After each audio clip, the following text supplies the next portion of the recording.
the truth. What is the truth? What is the truth of, why we're here? What is the truth of what we're supposed to be doing here on this planet? What is the truth about who we are? This truth is often so elusive in how it constantly escapes our grasp. When we think, oh, we figured out the truth of what the world is, something comes in and just shatters our every belief, our every understanding of what it is. And then we're found reevaluating, having to recalculate our existence. Has that happened to you before? If that has happened to you before, you probably know what I'm talking about. But if it hasn't, get ready, because everybody experiences a few events in their life that reshapes how they see the world. For me, one of these events was having my spiritual awakening. Spiritual awakenings offer a doorway into how the universe perceives us. As humans, we're so egotistical, we're so self-centered that we are judging everything outside of us. It has to conform to how we want to judge it. But do you know what doesn't have to conform to us? The person or the thing or the being that put us here doesn't have to conform to what we expect it to be. Spirituality, though, it exposes us to the other dynamics of life and why we are here. For example, I believe that we are immortal souls that came to Earth to experience what it meant to be human on Earth. And when we come to Earth and we're looking for our purpose, I think that is a false idea, because our purpose is to live. Our purpose is to be alive as a human, because it's temporary. So that is our purpose. Our purpose is to just be alive and experience life. That is what I believe. I am often faced with rebuttals on other people's beliefs and what they think the world is about and how they feel, everything is about. I feel when I die from here, my soul transcends into another plane. I also believe that I get to come back and re-experience certain lessons that I may want to understand before I get to the next level. Many people believe that once you die, you're going to be judged and you either go to heaven or you go to hell. That is very valid belief. However, I do not believe in the concept of an external, faraway punishment. I feel like the punishment is happening right now as we speak. We're being punished and judged 24/7. When people's beliefs begin to clash and begin to come in contact, that is when we experience what we call division. Division is when a soul begins to separate itself from another soul and sees another person as just different from itself. That is an illusion, because we're all mirrors of each other. We're all the same person in different bodies, experiencing different things through different perspectives under a single unified self, which is the highest self that we all share. Of course, humanity is on a mission or on the process of uncovering all of these truths and on the journey of learning about itself on a larger cosmic scale, the evolution of humanity. As souls, we're here, coming down here to guide the evolution of humanity. It's like a project, it's like a group, a powerful group project where our souls come to this planet to help guide the evolution of humanity. That should make sense. That should be how we see the world and come together, work together to actualize ourselves and thus society at large. But what we find today is a world that is permeating with extreme individuality, extreme wealth disparities, extreme poverty, extreme loneliness. Or maybe there's lack of understanding on my part on why we're here as souls. So what does a sane person does when they have questions that need answers? They research, they learn, they read, they, go into books, work on themselves in understanding themselves first before even trying to understand another person and thus the world at large.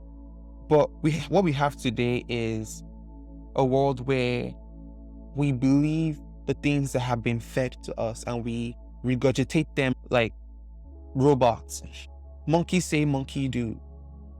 It's almost inauthentic where our beliefs come from and how we cultivate them in society and how we form clusters, and these clusters are called religion. Religion is a fairly new phenomenon in the scale of things.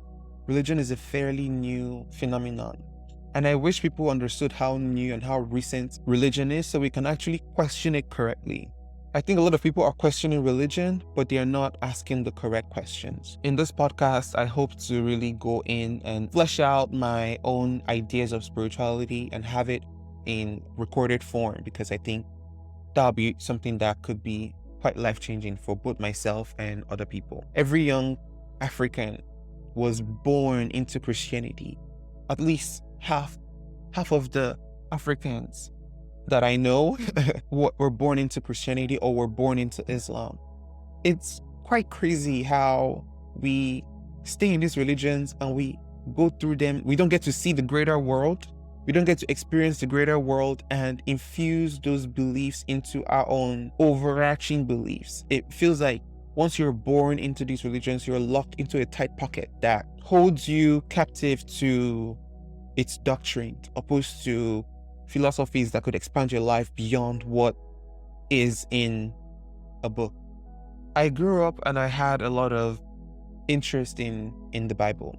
I just loved to read as a child, and I had access to multiple different versions, and I just kept reading different versions of the Bible to sort of gain an understanding. And I got to a point when I was like 13 years old and I realized that, all of this was just made up. It was all made up. So I thought, and I became an atheist.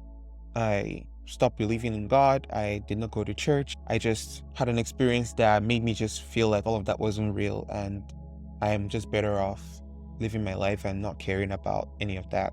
Then my spiritual awakening happened when I was at the beginning of my 20s. I was having my spiritual awakening and I began to see parallels between things happening in my life and things that happened in the Bible. Mind you, I did not care anymore about religion. It felt like I just had that information just stored in my subconscious because I wasn't really using it. The events in my life that were taking place mirrored actual events in the Bible. For over 4 years, it felt like as I traversed through this period of an awakening, the map that I had to guide me through this darkness was the stories that were in the Bible, the narratives that stuck out to me, the hidden meanings behind some of the stories that have been shared in the Bible, and the common misinterpretations and how those interpretations have impacted society at large. It goes very deep. The Bible can be such a tool for evolution and expansion, but it can also be a weapon that can be used to subjugate, punish, torture, and blind people to the actual joys that reality has to offer on its own without religion. This forced me to question religion even more and question myself even more. How do I reconcile the Bible or the religion or my truth of who I am and who I saw myself to be at the time to what I was witnessing in my now spiritual life? Boy, was it a tough journey. What was in my reality? Because here I was, an atheist that now sort of believes in a higher power, sort of believes in unseen forces, as it were. How do I reconcile those different parts of myself? And the solution that I had at the time was to go back to my roots. Going back to my roots as a human being. The roots has a lot of information on your design as a human. The universe was quite intentional in choosing your bloodline, in choosing your trait, your biology, your DNA, the combination of gifts and traits from multiple threads of humanity just through you. That was a very intentional decision. And in there lies a blueprint. I was asked to go find this blueprint. At this point, I thought I was going crazy because I was hearing voices in my head and they were guiding me to what I needed. This blueprint that lays out your root is what is going to guide you into your own unique expression of spirituality. And your own unique expression of spirituality should come first before something external. In our world today, we have the opposite that is happening, where something external is being given to you and you are forced to have it and not question it. But that is false. We should find it first and then create space to accommodate the external. So my journey had just begun, because at this point I was 20 years old. I'm just fresh in my 20s, sort of had my ducks in a row, had my life planned out, had my goals set, but all of this was happening that was sort of interrupting my own plan for my life. I had just arrived in the Bay Area, California. I was living there. I was really young and I really didn't know much about the world. I didn't know much about myself. I didn't really know much about people. I did not know much at all. This experience forced me to learn quickly about the world, about myself, about people. It forced me to learn quickly, to understand what was going on and to put me up to speed. Because the physical is an expression of the spiritual, but not always in the ways that we expect it to be. As I learned and dug, I was horrified by the information I found, about the subjugation of Africans, subjugation of Black people, subjugation of people across the world, the pain that has lived for centuries, the historical context of our existence as Africans and Black people on this planet. Just what it means to go to the roots. You have to go to the root to understand your family tree, like your parents, if you have connections to them. Their parents, who their parents were, what kind of life they had, what was happening in their lives at that time on a national scale or on a continental scale, and understand all the different things that might have impacted the behaviors that you see today. Because at the end of the day, we are humans, and as humans, we are prone to being what I call data collectors. We take data from everyday life and we become the data. We become the data itself in how we express ourselves. And sometimes we do so consciously or unconsciously. There is so much to get into about that, but I'm going to leave that for another episode. Back to the topic. Having to go to your root to uncover your own history will guide you to your spirituality. Your spirituality is what your ancestors were doing to communicate with something greater than them. At this point, I didn't have any doubts anymore that I was a part of something. Everything in my reality at that time had already shown me that there is more at play here, and you're not just by yourself wandering, just being a wanderer through life. How did they relate to this phenomenon? Because I had no doubts that they also had their encounters with the divine. And in that, you walk into the strange territory of experiencing your ancestors in real time. It's not a myth, because this is something that has been found across cultures, across different periods of time, where humans have the ability to connect with their ancestors beyond what we understand as the physical. At this period in my life, I was connecting with my grandma's spirit, and she guided me through different practices on how to connect even deeper with my ancestors. These practices were not taught to me by any human. I had not even seen them in real life. And it's so tailored to what my ancestors like and what they know I can get for them. My ancestors love kola nuts. Kola nuts is like a small nut from eastern Nigeria where the elders eat that amongst themselves when they gather. I did not grow up eating kola nuts. I was never old enough to eat kola nuts before I left Nigeria, and they never really knew what it tasted like. But my ancestors, while I was connecting with them, they just wanted kola nuts. That was all they wanted. But here I am in the US, not knowing how to get kola nuts or not knowing how the hell would I get nuts. But then I found a Nigerian store and they had kola nuts in there. And I offered it to them in a plate and welcomed them to my home to come and have the kola nut. They had kola nut at a time period in Nigeria where kola nut was abundant. Not so much anymore, but it was a sign of vitality, of union, of friendship, of love, of support, of family, of connection. Even though in my generation, kola nut is not anything special anymore. We don't use it for those practices anymore. Somehow, they could communicate to my spirit what they wanted, and I could find it and I could get it to them, and we could build that relationship. Gaining this connection with my ancestors opened me up to even more spiritual knowledge, because now I wasn't just seeking to understand for myself, I was actually gaining understanding from my ancestors that lived lives that those spiritual practices and those spiritual knowledge was infused into them. So once there was a direct link, it felt like information could just flow. It could just flow through. You get to a point of realizations after realizations after realizations when you realize that the world is an illusion. The world as we know it today is not a real place. And I know you feel it. You feel it in your soul. You feel it like something is wrong. Something doesn't add up. It feels like, the idea of following the crowd.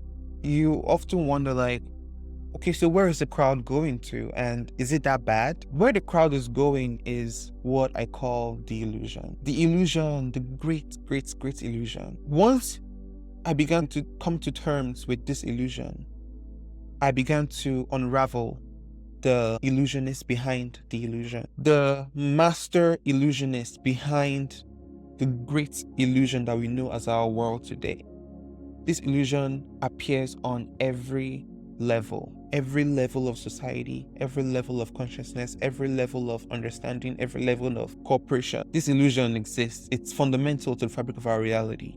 And the more you uncover, the deeper you go, so you understand that we are here for the experience of this. Spirituality, as we know it, is being able to understand that you are in an experience. Life is an experience. It's like going to the ultimate VR experience. Life is literally it doesn't get realer than life. It doesn't get more real than this. You are in the ultimate experience, and everything happening in this illusion is part of that experience. It's part of how you move through this period, this short period that they call life. It's how you move through it that is this experience. So anything outside of that is how you relate to other people in terms of their own experiences of life, their own understanding of life. And then with a shared belief, the religion is formed. That is the correct way. Opposed to people in very high places putting books together, seeing it for what it was, and forcing it into the hands of the masses and using it as a tool for control. Spirituality comes from yourself first. It comes from who you are. You have to go to your roots to see and learn about who you are. Luckily, we are in the age of information. The information is available to you. Download ChatGPT, ask it literally anything about your tribe or your people or your history and where you were born. Understand yourself. Astrology is another thing, another layer of spirituality that helped me understand myself. For one, I am a Pisces sun. And Pisces suns are known for their imaginary, creative, sort of like ethereal energy that they have. And like that has literally been me all my life. Once I saw that, I was like, wow, that is me. But then I'm also a Leo moon, which means I'm often perceived as confident, strong, a go-getter, and trying to achieve. Meanwhile, I could just, not always be like that all the time. Getting deeper into astrology, understanding what those different things mean, how it makes up, how my own unique combination of those things make up who I am, and combining that with that self-knowledge, combining that with even the knowledge of your history and how you came to be on a cultural level. It's like magic. That is the magic. Anyways, I think my point here is there's a difference between spirituality and religion, and spirituality is personal because it's about you. You go into yourself and you find that out. Religion is handed to you. Anything that is given to you, you should question it because there is no free lunch in life. Nobody's trying to help you. My name is Chuka and this is African Boy Bible. Have a good one.